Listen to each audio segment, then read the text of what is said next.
Parvati was in immense grief because Kartikeya had grown up and left Kailasa. So, one day she said to Lord Shiva, "O Lord, in my mind a great desire has sprung up. Please show me the most beautiful garden that exists." Lord Shiva showed Parvati the beautiful Nandanavana, which was rich with various trees and full of many flowers. Parvati saw a particular tree that looked very beautiful. She asked Shiva about this tree. Shiva said, "This tree is the magical Kalpadruma. It can fulfill your desires and make your wishes come true." Parvati heard the wonderful words of Shiva. With his consent, she mentally conceived a very virtuous and beautiful gem of a body and wished that a daughter would be born to her. Suddenly, a beautiful woman sprung out of the tree. She was of indescribable beauty, and her body resembled the beauty of a lotus. The beautiful woman addressed Parvati. "O Lord, O Mother, tell me the reason for which I was produced." Parvati replied, "You were conceived out of my curiosity about the sacred tree. You are my daughter, Ashoksundari, beautiful and blessed with all good fortune. Your husband will be Nahusha, who will be born in the lunar dynasty." Parvati thus gave her a boon and went with great joy back to Kailasa with Shiva. Ashoksundari enjoyed many pleasures in Nandanavana. Meanwhile, one day, Hunda, son of the demon Viprachiti, entered Nandanavana. Upon seeing Ashoksundari, he was overwhelmed by lust and fell in love with her. Hunda asked, "O auspicious one, who are you? To whom do you belong? For what reason have you come to this garden?" Ashoksundari said, "I am Ashoksundari, daughter of Lord Shiva and Mother Parvati, sister of Kartikeya and Ganesha. Who are you?" "I am Viprachiti's son. I am known as Hunda, and I am very powerful. I am the greatest of all gods and demons, but I have been entranced by you. Please be my wife." "Hear me, O Hunda, Lord of Asuras. I was born of Parvati's will from the Kalpavriksha's grace. With Lord Shiva's blessing, my path was set. I will marry the great Emperor Nahusha, who will be born to King Ayu and Queen Indumati. I am a woman of loyalty and sacred vow. Abandon your desire and go in peace." Time, O Ashoksundari, waits for no one. By the time this so-called unborn Nahusha takes his first steps, you'll have stepped beyond the bloom of your youth, and it is improper for a woman to marry a younger man. Is it fitting for one so divine to be given to a child? Why squander the sweetest season of life on a promise yet unborn? I stand before you now, powerful, devoted. Why chase shadows when you can embrace glory? Hearing the words of Hunda, Ashoksundari, full of fright, said, "O Asura, cast aside this delusion that binds you. You shall never sway my heart. Who can shake the resolve of one born from the will of the gods? Test me no further, Hunda. Turn away now, before the fire of my curse finds you." Seeing that she remained unmoved, Hunda disappeared from the garden in frustration. The next day, Hunda came back and approached Ashoksundari. But this time he took the form of a beautiful woman to deceive her. "Who are you? Why are you in Nandanavana practicing this deep penance?" Ashoksundari quickly told the woman about her creation and how the Asura Hunda has tormented her. The woman said, "You are clearly a noble woman, devoted and true to your chosen one. I too am bound by love and loss. My husband was slain by the cruel Hunda. Hence, I have taken to a life of penance. I would be honored if you visited my ashram by the banks of the Ganga." Ashoksundari agreed to the woman's request and accompanied her. Instead of taking her to an ashram, the woman took Ashoksundari to the city of the Asuras. The entire city was thronged with tall palaces, beautiful trees, wells, pools and lakes, and with rivers and reservoirs. Ashoksundari saw the beautiful place and asked the women what this place is. She said, "This realm you now stand in, it belongs to the master of Asuras. And that master, yes, it is I. The one you defied, the one you cursed. I am Hunda." Hunda took Ashoksundari to his grand golden palace and took up his original form. He said, "Ask for anything, and it will be yours. Stay with me, for I am deeply drawn to you.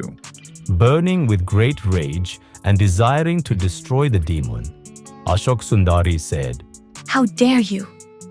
By deceiving me and bringing me here, you have committed a grave offense. I invoke a curse upon you. My destined husband, Nahusha, shall be your destroyer. From this moment, I devote myself to penance for your death. Having made such a great vow for the destruction of Hunda, Ashoksundari went to the bank of the Ganges. Burning with rage, she practiced a penance difficult to practice. Meanwhile, King Ayu, righteous son of Aila, was extremely unhappy as he did not have a son. With great hopes, he went to the hermitage of Dattatreya, incarnation of the Divine Trinity, and bowed before him. For many years, King Ayu served Dattatreya to be blessed with a son. Happy with his devotion, Dattatreya finally granted Ayu with a boon. By the words of Dattatreya, Queen Indumati conceived a child endowed with divine luster. Hunda was enraged by Ashoksundari's curse. He called Kampana, his minister, and said, Ashoksundari, daughter of Shiva, has cursed me that I will be slain by her future husband, Nahusha. Though the child is yet unborn, do whatever it takes to prevent this prophecy from coming true. Kampana suggested, Kidnap Ayu's wife and bring her here, then the child will never be born. And if the child is born, watch carefully, seize him at birth, and destroy him before he becomes a threat. Having thus consulted with Kampana, Hunda exerted himself to destroy Nahusha. Hunda started watching Indumati while the child was in her womb. He tried to scare her by showing her frightening spells. But Indumati and the baby in her womb were protected by Vishnu. 100 years passed. Finally, Indumati gave birth to a son. Like the sun in the sky, he shone with brilliance. There was a very wicked maid in the chamber of King Ayu. Knowing everything about her, Hunda entered her body and then got into the house of Ayu. While everyone was asleep, he kidnapped the child and returned to his own city. He called his wife Vipula and told her, Kill this child and hand it over to the cook. Tell him to cook the meat and prepare a nice meal for me. Vipula was wonderstruck and asked Hunda, Why do you want to kill this little child? Hunda told her about the curse of Ashoksundari. Vipula, overcome with anger, called her female attendant Mekala and said, Kill this child immediately and give him to the cook to prepare a meal for Hunda. Mekala took the child and calling the cook, said to him, Kill this child and prepare a meaty delight for Hunda. Seeing the divine child, the cook was full of compassion.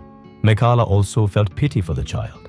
The same night, she took the child to Vashishta's holy hermitage and placed him outside the hut and went back to her house. She killed a black antelope and served its meat to Hunda. Hunda, after eating the meat, deemed the curse of Ashoksundari to be fruitless. Hunda went to Ashoksundari and said, I have eaten your so-called future husband. What will you do now? My penance will not go in vain. Ayu's son shall live. If you wish to avoid another curse, leave this place at once. Ashoksundari was deeply shaken by Hunda's words and began to doubt whether Nahusha had truly survived. Just then, a radiant Kinara named Vidvara, accompanied by his wife, appeared. With a half-human form and a flute in hand, he spoke gently. I am Vidvara, a devotee of Vishnu. Do not grieve. Nahusha lives. Though Hunda believes otherwise, the child is safe at Vashishta's hermitage, protected by the gods. In time, he will slay Hunda, marry you, and later he will ascend the throne of Indra. You will have 100 daughters. One of your son with Nahusha will be Yayati, whose descendants will rule the world. In the morning, sage Vashishta went out of the door of his hut made of leaves, and seeing the beautiful divine child, he called out to all sages. Vashishta knew through his supernatural knowledge that the boy is the son of the magnanimous Ayu, and also knew the account of evil-minded Hunda. When he picked up the child, gods showered flowers on the boy.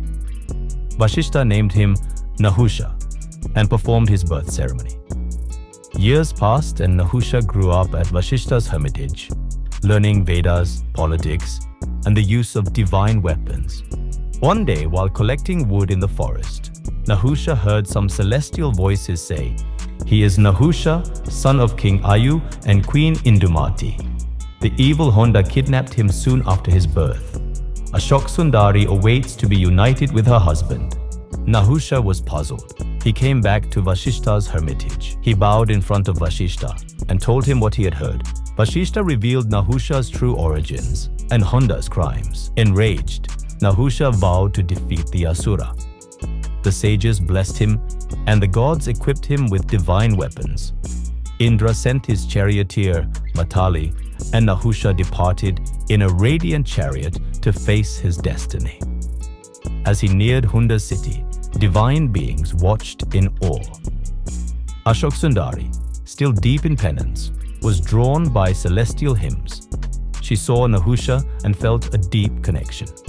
Ramba, the Apsara, confirmed it. This was her destined husband. Ashoksundari sent Ramba as her messenger. Nahusha affirmed his love and vowed to destroy Hunda and reunite with her. A spy overheard their conversation and informed Hunda, who mobilized his vast army. In a fierce battle, Nahusha vanquished Hunda with divine weapons. His victory fulfilled Ashoksundari's curse. Reunited, Ashoksundari and Nahusha were married by sage Vasishta. Nahusha then visited his parents, Ayu and Indumati, who rejoiced upon seeing their son. Nahusha shared the full tale of his trials and triumph. His valor brought pride and joy to his family.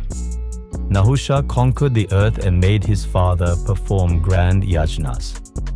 Eventually, he was crowned king, and Ashoksundari became queen. They had 6 sons, Yati, Yayati, Samyati, Ayati, Vivyati, and Kriti.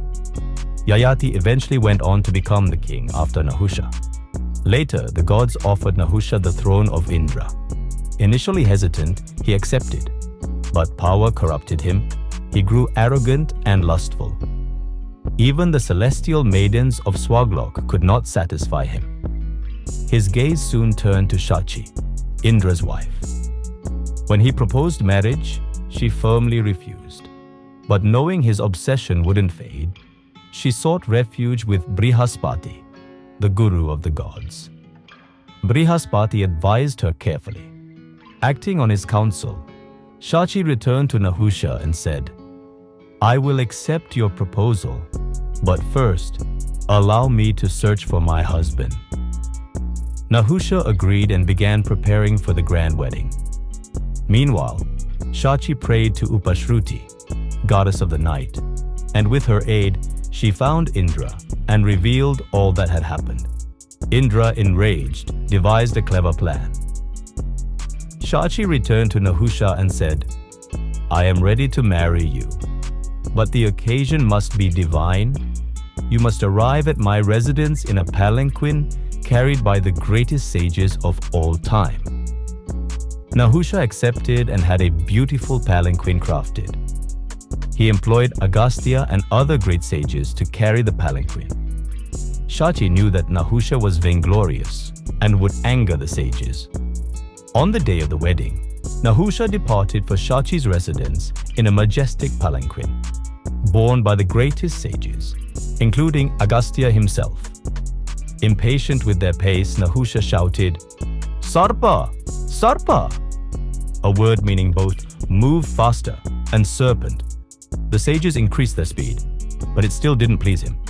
In arrogance, Nahusha kicked sage Agastya with his foot. Enraged, Agastya rose in fury. "How dare you, Nahusha? I am Agastya, revered among rishis. You uttered Sarpa and kicked me with your foot. Let that word seal your fate. Become a great Sarpa at once." Terrified by the great curse, Nahusha fell at Agastya's feet, begging for forgiveness. The sage, though firm, declared, You shall be freed from this curse only when you encounter Dharma Putra, Yudhishthira. On that day, your path to heaven will be restored. In an instant, Nahusha transformed into a massive serpent and fell from the skies. With his fall, the throne of Swarga was reclaimed. Indra was reinstated as king of the gods. Centuries passed as Nahusha wandered the forests in the form of a colossal serpent burdened by the weight of his curse. During the Pandavas' final pilgrimage in the Himalayas, Bhima encountered the serpent and was caught in its powerful grip. Despite his immense strength, he could not break free. Soon Yudhishthira arrived in search of his brother. As he approached, the serpent released Bhima and spoke with reverence. Realizing it was Nahusha, Yudhishthira engaged him in a dialogue filled with wisdom and dharma. Moved by Yudhishthira's righteousness, the curse was lifted. Nahusha regained his divine form and ascended once more to the heavens, redeemed at last.